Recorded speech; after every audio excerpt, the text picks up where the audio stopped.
Good morning प्यारे बच्चों। जैसे कि आपको पता है कि मैंने कल आपका ये टॉपिक करा दिया था, ठीक है, और इसकी रचना करा दी थी, और लेकिन क्या हमारी कार्यविधि रह गई थी, और मैंने कार्यविधि भी वैसे आपको समझा सी दी थी थोड़ी थोड़ी थोड़ी, ठीक है। तो आज हम क्या है इसकी कार्यविधि लिखेंगे, और मैंने क्या है पहले ही लिख के रख रखी है, क्योंकि ये थ्योरी पार्ट है यहाँ से कार्यविधि का, कि जिससे क्या है वीडियो लंबी बन जाएगी लिखते वक्त, ठीक है। तो यहाँ से देखो, सबसे पहले क्या है हमारा जो कार्यविधि, देखो सबसे पहले देख हमने मान लिया कि माना डीज के बीच धनायन केंद्र के स्रोत से जुड़े हैं। देखो इसमें क्या है, यहाँ पे कोई केंद्र केंद्र है और केंद्र ये हमारा क्या है स्रोत है, ठीक है। तो सबसे पहले हमने मान लिया कि धनायन केंद्र के स्रोत से जुड़े हैं, यानी जितने भी धनायन रखे जाते हैं वो इसके केंद्र पर ही रखे जाते हैं, ठीक है। और जब इसके बाद D2 देखो, जब D2 क्या है हमारा ऋण विभव पर होता है, यानी कि जब D2 ऋण विभव पर होता है तो D2 तक आने में ये वैद्युत क्षेत्र के द्वारा त्वरित हो जाते हैं। सबसे पहली बात तो देखो आपको क्या लिखना है, देखो ये स्क्रीनशॉट लेकर लिख लेना, पहले आप समझ लो जिससे कि आप अपनी लैंग्वेज में भी लिख सको। क्या है कि जब D2 हमारा ऋणात्मक विभव पर होता है तो क्या है स्रोत से धनायन निकलने लगते हैं, ठीक है। एक लाइन तो ये हो गई हमारी पहली बात ये। और दूसरी बात क्या है कि जो D2 है जब ये निकलेंगे यहाँ से तो क्या है ये D2 में प्रवेश करेंगे जब, यानी कि यहाँ से निकलकर तीर के निशान भी मैंने कल रह गए थे, आज बनाने पड़ेंगे। देखो ऐसे, यानी इस दिशा में चलते हैं ऐसे, क्योंकि ये यहाँ से निकलेंगे ऐसे, फिर इसमें से निकलेंगे ऐसे, और ऐसे ही एक लूप बनाते चलेंगे, ठीक है। तो यहाँ से देखो, अब माना डीज के बीच धनायन केंद्र के स्रोत से जुड़े हैं, यानी जब D2 ऋण विभव पर है तो D2 तक आने में यह वैद्युत क्षेत्र के द्वारा त्वरित होता है। मैंने कल भी बताया था कि जितने भी यहाँ से धनायन निकल कर D2 में प्रवेश करते हैं तो वे क्या है वैद्युत क्षेत्र के द्वारा क्या हो जाते हैं, त्वरित हो जाते हैं, ठीक है। त्वरित का मतलब सभी जानते होंगे कि त्वरित का मतलब होता है कि वहाँ पे उसमें त्वरण है, और वेग की जो वेग है, वेग का मान लगातार बदल रहा है, यानी वेग अपरिवर्तित है। यदि वेग अपरिवर्तित है तो इसका मतलब है कि वहाँ पर त्वरण जरूर होगा, ठीक है, यह हो गई। और इसके बाद है कि डीज के अंदर वैद्युत क्षेत्र नहीं होता। सिंपल सी बात है, जो ये D1 और D2 है इनके अंदर क्या है, प्लेटों के अंदर वैद्युत क्षेत्र नहीं होता, जबकि इनके अंदर ये किसके बीच में रखी है, शक्तिशाली चुंबक के बीच में रखी है, प्रबल चुंबक के बीच में। तो इसका मतलब है जो इनके बीच में होता है वो होता है चुंबकीय क्षेत्र, ठीक है। और जो वैद्युत क्षेत्र होता है केवल इस खाली जगह में होता है, ठीक है। अब इसके बाद में चुंबकीय क्षेत्र के कारण जो हमारा क्या होता है धनायन होता है, धनायन का पथ कैसा होता है, वर्ताकार होता है, क्योंकि मैंने बता दिया कि डीज के अंदर तो वैद्युत क्षेत्र नहीं होता, किंतु क्या है चुंबकीय क्षेत्र होता है। और जो ये चुंबकीय क्षेत्र होता है इसके कारण क्या होता है, इसका पथ वर्ताकार होता है, ठीक है। ये सभी समझ को आ गई होगी, क्योंकि ये बताओ जब कोई स्रोत से क्या है चुंबकीय क्षेत्र में गति करेगा, ठीक है, क्या करेगा चुंबकीय क्षेत्र में गति करेगा, और सिंपल सी बात है डीज हमारी ये है, और चुंबकीय क्षेत्र इसमें जब उत्पन्न होगा तो ये क्या है चुंबकीय क्षेत्र के इसमें लंबवत प्रवेश करेगा, तो लंबवत प्रवेश करने पर जो चुंबकीय क्षेत्र का पथ होता है वो क्या होता है वर्ताकार। लेकिन यहाँ पे वर्ताकार होने का दूसरा रीजन भी है जो मैंने यहीं भी लिख रखा है, क्या है कि इसके बाद में देखो वर्ताकार हो जाता है। अब जैसे ही यह धनायन D2 से बाहर निकलता है तो दोलित्र द्वारा वैद्युत क्षेत्र की दिशा बदल दी जाती है।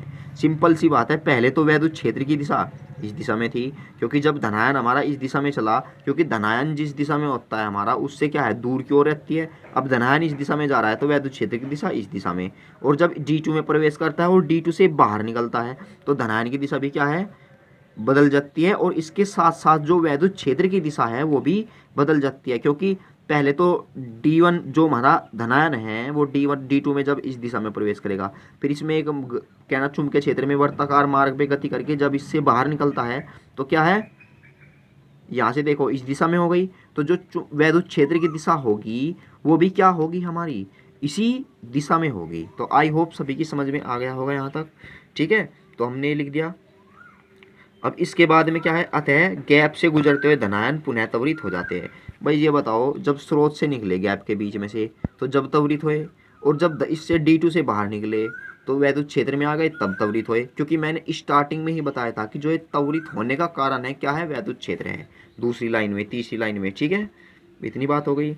अब इसके बाद में जैसे ही बाहर निकलते हैं तो D1 में प्रवेश करता है, तो D1 में अर्धवर्तीय पथ पूरा करके जैसे ही ये बाहर आता है तो वैद्युत क्षेत्र की दिशा पुनः बदल जाती है। वो वही बात है, यहाँ से निकला दिशा बदल गई, फिर यहाँ से निकला यहाँ पे दिशा बदल गई।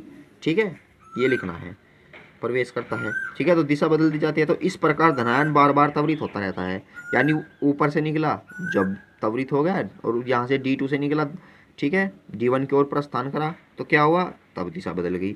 तो इस प्रकार धनायन बार बार त्वरित होता रहता है और इसके वर्ताकार पथ की त्रिज्या बढ़ती जाती है। देखो वर्ताकार पथ की त्रिज्या बढ़ती जाती है, यहाँ से ये मतलब है कि देखो जब कोई स्रोत से क्या है धनायन चला, ऐसे चला, अब यहाँ से त्रिज्या मान ली कितनी R1, ठीक है, अब यहाँ से चला, ये यहाँ पे आ लिया, अभी इधर से कंपेयर करो। अब ये बताओ, ये तो यहाँ से यहाँ तक थी R, तो त्रिज्या क्या हो गई, बढ़ गई, फिर यहाँ से चला, अब क्या हुई, फिर यहाँ पे ये आ लिया, त्रिज्या क्या हुई, फिर बढ़ गई। तो इसका मतलब है जैसे ही ये इसके वर्ताकार पथ पर गति करता है डीज के अंदर, तो क्या है, लगातार इसकी जो पथ की त्रिज्या है वो बढ़ती रहती है। इसका मतलब देखिए यहाँ पे ये है, मैंने शॉर्ट में ही लिख रखा है, ठीक है, बढ़ती जाती है। और जब यह धनायन डीज के परिधि पर पहुंचता है तो यह यहाँ लगी विक्षेपक प्लेट से लक्ष्य की ओर विक्षेपित कर देता है। देखो इसका मतलब है कि जो हमारी ये होती है, इसे लिख लेना विक्षेपक प्लेट। देखो यहाँ से घूम फिर के जब भी हमारा जो इलेक्ट्रॉन है क्या है, इसकी परिधि पर आता है, ठीक है, परिधि पर आने के साथ ही क्या होता है कि जो विक्षेपक प्लेट द्वारा से जो हमारा लक्ष्य है, जहाँ पे हमें जो धनायन त्वरित करके भेजना है वहाँ पर भेज देता है। तो समझ गए प्यारे बच्चों। देखो थ्योरी का कुछ भी पार्ट हार्ड नहीं है, यदि तुम क्या है जो हमारा डायग्राम है इससे करोगे कंपेयर, एक लाइन लिखी इससे कंपेयर की, तो उससे क्या है आपको याद हो जाता है। देखो डायग्राम वाले थ्योरी इतनी सिंपल होती है क्योंकि डायग्राम में देख कर ही सारी चीज़ें लिखी जाती है, ठीक है, और डरने का नहीं, यदि डरोगे तो फिर हम हैं तुम्हारे साथ, ठीक है। तो अब यहाँ से देखो ये हो गई हमारी।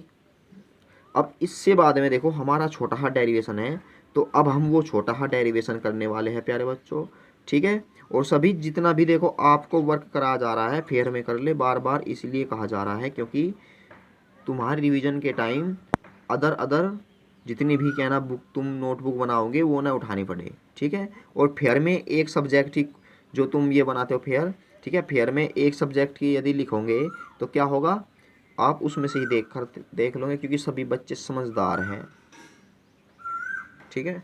तो इब्जा देखो हमारा जो यहाँ से है, अब हम छोटा हा डेरिवेशन करते हैं। अब देखो यहाँ से हमारा छोटा हा डेरिवेशन है इसका साइक्लोट्रॉन का, क्या है, ये है कि देखो सबसे पहले हम क्या माने, ये माना धनायन क्यों v वेग से r त्रिज्या के वर्ताकार पथ पर गति कर रहा है, ठीक है, क्योंकि जो डीज के अंदर कर रहा था वो वर्ताकार पथ पे गति कर रहा था, ठीक है। अब जो ये बताओ हमने वो जो त्रिज्या है वर्ताकार पथ की कितनी मान ली, हमने r मान ली, ठीक है। अब ये बताओ जब वर्ताकार गति करता है तो क्या होता है, वहाँ पे कौन सा बल लगता है वर्त्य गति के लिए, सिंपल सी बात है, अभिकेंद्र बल लगता है, कर रहा है, तो अब इस पर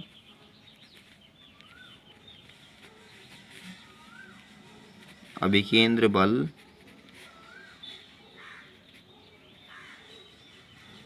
कार्य करता है, ठीक है प्यारे बच्चों।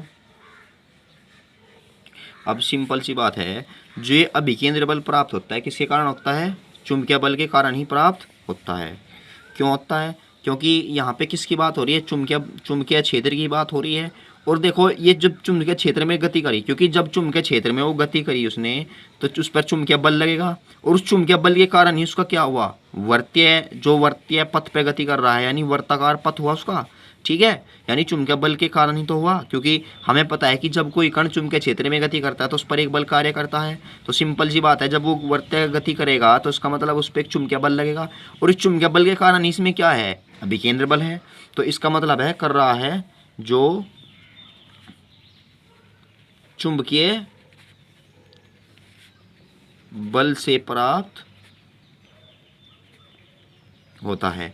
अब हमें पता है कि यदि हमारे पास Q है, V है और चुंबकीय क्षेत्र B है, तो हमें पता है कि जो चुंबकीय बल होता है वो क्या होता है, QVB, और बराबर जो अभिकेंद्र बल होता है क्या होता है, ये होता है। तो यहाँ से ये बताओ R की जो वैल्यू है, देखो सेम डेरिवेशन है जो मैंने चुंबकीय क्षेत्र में गति का करवाया था, सेम ऐसा सही है लगभग लगभग, ठीक है। तो यहाँ से क्या होगा, ये QB, ठीक है मेरे बच्चों, आई होप सभी समझ गए होंगे। अब इसके बाद में देखो हमने क्या मान लिया, ये हो गया। अब इसके बाद में हम क्या करते हैं, जो हमारा अर्धवर्ताकार है, अर्धवर्ताकार पथ में लगा समय, अब ये बताओ अर्धवर्ताकार पथ में जो लगा समय है, यहाँ पे स्क्वायर देखो, V से V यहीं पे काट दो, ठीक है, मैंने काट नहीं था तो यहाँ पे V स्क्वायर हटा दो, क्योंकि मैंने कैंसिल नहीं किया था तो इसीलिए क्या है, जो का तो रह गया था, तो इसलिए R बराबर एम बटे क्यों भी। अब ये बताओ अर्धवर्ताकार पथ में लगा समय कितना है, T है। अब ये बताओ समय बराबर क्या होता है, दूरी, और दूरी बटे चाल। हमें पता है कि ये जो हमारा क्या है, धनायन है, ये किस में करेगा गति, एक अर्धवर्ताकार पथ में गति करेगा। और हमें पता है कि अर्धवर्ताकार पथ में जब ये ऐसे यहाँ से यहाँ तक गति करेगा तो दूरी कितनी होगी हमारी, ये वाली, और कितनी होगी ये, इसकी आधी परिधि, क्योंकि पूरी परिधि 2πr होती है और आधी कितनी होगी πr, और किस वेग से करेगा, v से। अब यहाँ से बताओ पाई बटे v, और r की वैल्यू कितनी आई हमारी, mv बटे क्यों b, v से v कैंसिल। तो यहाँ से जो t की वैल्यू मिली हमें कितनी मिल गई, पाई m बटे क्यों b। तो हमने कल भी बताया था कि जो समय है वो क्या है, वेग पर निर्भर नहीं करता, न ही त्रिज्या पर, क्योंकि इसमें त्रिज्या की वैल्यू तो आई ही नहीं, ठीक है। तो इसके बाद में क्या है, हमारा एक शर्त है कि साइक्लोट्रॉन करने के लिए, यानी जो साइक्लोट्रॉन है, साइक्लोट्रॉन के कार्य करने के लिए एक प्रतिबंध है हमारा, कि उसमें जो प्रत्यावर्ती जो विभव है, ठीक है, उसका जो अर्ध आवर्तकाल है वो T/2 के बराबर होना चाहिए, ठीक है। तो आई होप प्यारे बच्चों सभी समझ गए होंगे, ठीक है प्यारे बच्चों। तो हमारा क्या होगा, ये हो गया हमारा अर्धवर्ताकार पथ की जो लगा समय है वो हो गया, ठीक है। अब यहाँ से हमारा जो इससे आगे ज्ञात करेंगे हम आवर्तकाल। अब ये बताओ आवर्तकाल क्या होता है, एक पूरा चक्कर लगाने में लगा समय, और ये है हमारा अर्धवर्ताकार में। हमने मान लिया, माना जो आवर्तकाल है हमारे पास कितना है, T है, तब जो हमारा स्मॉल t बराबर होगा किसके होगा, T/2 के, क्योंकि T तो है हमारा पूरे चक्कर, मतलब आधे चक्कर के लिए, और T है, कैपिटल T है हमारा पूरे चक्कर के लिए, तो इसका मतलब है कि जो T होगा वो पूरे चक्कर का आधा ही तो होगा। अब हमें पता है कि जो इसकी वैल्यू मिली है हमें कितनी मिली है, πm बटे क्यों बी, और बराबर कितना है, T/2, 2 की मल्टीप्लाई कर दी हमने इस साइड में, तो यहाँ से जो हमें आवर्तकाल का फॉर्मूला मिलेगा कितना मिलेगा, 2πm बटे क्यों बी। तो आई होप प्यारे बच्चों सभी की समझ में आ गया होगा, ठीक है, ज़्यादा भी हार्ड नहीं है। और यहाँ पे एक लाइन और यदि ऐड करना चाहो कि जो आवर्तकाल है न तो R पर निर्भर करता, क्योंकि ऑब्जेक्टिव पर क्या है आ जाता है, तो लिख ही दूँ मैं ही कि अतः, मैं ही लिख दूँ क्योंकि ऑब्जेक्टिव में बेटा आ जाता है, ठीक है। अतः आवर्तकाल V व R पर निर्भर नहीं करता। अब इसके बाद में आती है हमारी आवर्ती, ठीक है, यानी क्या होती है, साइक्लोट्रॉन की आवर्ती। तो यहाँ पे भी देखो ये सब साइक्लोट्रॉन से ही रिलेटेड है। देखो जो आवर्ती होती है, अब ये बताओ आवर्ती के, ये बताओ जब ये चक्कर लगाएगा तो इसका मतलब इसमें चक्करों की संख्या भी होगी, और ये चक्करों की संख्या ही क्या कहलाती है हमारी, आवर्ती। तो हमें पता लग गया कि साइक्लोट्रॉन के अंदर क्या होगी, आवर्ती भी होगी। अब हमें पता है कि हमने मान लिया आवर्ती कितनी है हमारे पास, n है, और n बराबर क्या होती है, 1/t। तो यहाँ से क्या होगा, देखो जो t है, t की वैल्यू कितनी, 2πm/क्यू बी, और ये क्यू बी कहाँ पहुँच जाएगा, ऊपर, तो जो n की वैल्यू है वो कितनी आएगी, क्यू बी बटे 2πm, ठीक है। देखो सिंपल सी बात है, 1/t है, इसका क्या कर दो, उल्टा कर दो।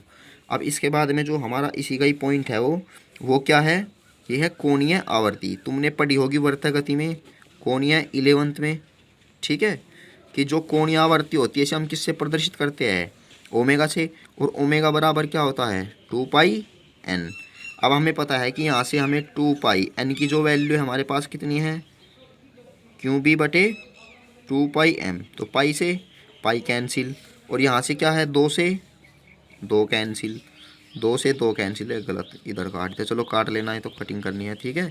तो ओमेगा बराबर तो कितना होगा क्यू बी बटे एम।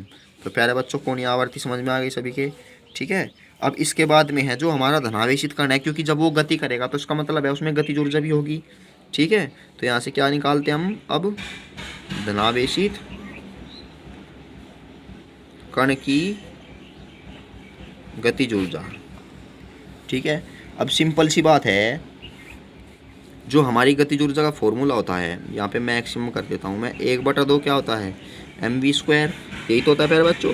अभी बताओ 1/2 m, लेकिन जो v की वैल्यू मिली है हमें, v की वैल्यू कल कितनी मिली थी हमें, या कल क्या, पर कल तो हमने निकाली नहीं, यहीं से निकालो। v की वैल्यू कितनी होगी हमारे पास, r बराबर mv बटे क्यों थी, तो यहाँ पे जो v² है तो v बराबर क्या हो जाएगा क्यों बी आर बटे एम। तो यहाँ से क्या हो जाएगा, देखो क्यू बी आर, हमने आर क्या ले ली मैक्सिमम, क्योंकि हमने जो वेग लिया वो भी मैक्सिमम, क्योंकि त्रिज्या भी क्या लेंगे हम फिर सबसे बड़ी, तो उसका क्या हो जाएगा स्क्वायर। तो यहाँ से जो के मैक्सिमम की वैल्यू मिलेगी हमें कितनी मिलेगी, 1/2 एम क्या हो जाएगी क्यू² बी² आर मैक्सिमम का स्क्वायर, और बटे एम का जब हम होल स्क्वायर करेंगे तो एम का स्क्वायर हो जाएगा, इससे कैंसिल, ठीक है। तो हमें जो गतिज ऊर्जा मिलेगी हमें यहाँ से इसकी वो क्या मिलेगी, 1/2 क्यू² बी² और मैक्सिमम का स्क्वायर बटे में एम। तो आई होप सभी की समझ में आ गया होगा, इतना भी हार्ड नहीं है, सारी की सारी बातें लगभग 11th की है, इसमें 12th का तो कुछ आया ही नहीं, ठीक है। तो प्यारे बच्चों देखो हमारा साइक्लोट्रॉन का टॉपिक कंप्लीट हो चुका है, ठीक है। अब जो साइक्लोट्रॉन है, वैसे ही मैं आपको इसके उपयोग बता दूं कि जो साइक्लोट्रॉन होता है इसके द्वारा सबसे पहली बात तो यह है कि जो उच्च ऊर्जा तक जो हमारे धनायन होते हैं, क्या है धनायन होते हैं, उनको क्या किया जाता है, त्वरित किया जाता है, ठीक है। और जो साइक्लोट्रॉन है क्या है, इसके द्वारा जो हम नाभिकीय रिएक्टर होते हैं उसमें क्या है धनायन की बौछार की जाती है। और साइक्लोट्रॉन का जो उपयोग है क्या होता है, देखो रेडियो एक्टिव में समस्थानिक होते हैं, ठीक है, समस्थानिकों को भी उत्पन्न करने के लिए किया जाता है, ठीक है। और इसका उपयोग क्या है, रोगों के उपचार में भी किया जाता है। और पहली बात तो यह कि जो साइक्लोट्रॉन का उपयोग आयनों में जो आयन होते हैं जिन पे कहना पॉजिटिव निगेटिव चार्ज होते हैं, ठोसों में व्यवस्थित करने ठीक है, करने के लिए भी क्या है किया जाता है। बस सिंपल सी बात है, उपयोग इसके कभी नहीं आते। और दूसरी बात, तुम्हारी बुक में इसकी सीमाएं दे रखी होगी, वे सीमाएं कर लेना, लिख लेना, ठीक है। एक बार साइक्लोट्रॉन का टॉपिक ढूंढकर, और उसमें क्या है उसके नीचे या नीचे ही दे रखी होगी सीमाएं, उसमें से एक सीमाएं लिख लेना, ज़रूरी नहीं है, ठीक है। तो मिलते हैं हम अपनी नेक्स्ट वीडियो में। Thanks for watching my video प्यारे बच्चों।